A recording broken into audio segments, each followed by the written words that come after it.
మామిడి పళ్ళ రుచులే కాదు, కపిల్ వారి 30 సంవత్సరాల నాణ్యత మరియు నమ్మకం.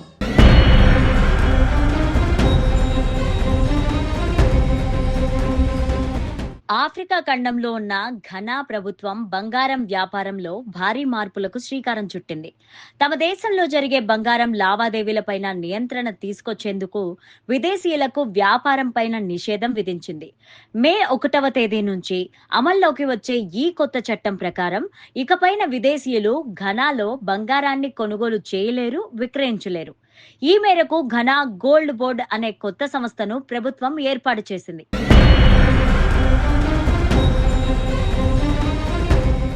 కేవలం ఘనా గోల్డ్ బోర్డు మాత్రమే బంగారాన్ని కొనుగోలు చేసి, శుద్ధి చేసి, ఎగుమతి చేసే అధికారం కలిగి ఉంటుంది.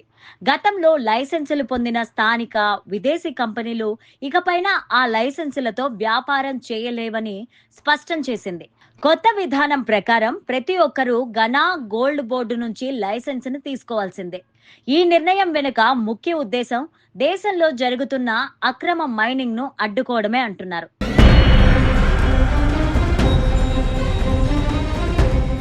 గెలాన్సేగా పిలిచే ఈ అక్రమ బంగారం త్రవ్వకాలు ఘనాలో పెద్ద సమస్యగా మారాయి.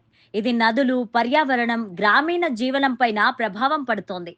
ఆర్థిక సమస్యలతో బాధపడుతున్న ప్రజలు ఉపాధి కోసం అక్రమ తవ్వకాలను ఆశ్రయించడం ఎక్కువైంది. దీన్ని నియంత్రించేందుకు ఘనా ప్రభుత్వం కొత్త చట్టంతో ముందుకొచ్చింది.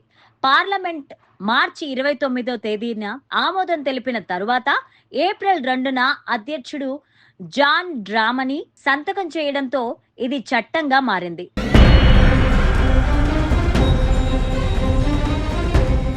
ఈ చర్యల ద్వారా బంగారం అక్రమ రవాణా తగ్గుతుందని, విదేశీ మారక నిల్వలు పెరుగుతాయని ఘనా గోల్డ్ బోర్డు అంటోంది.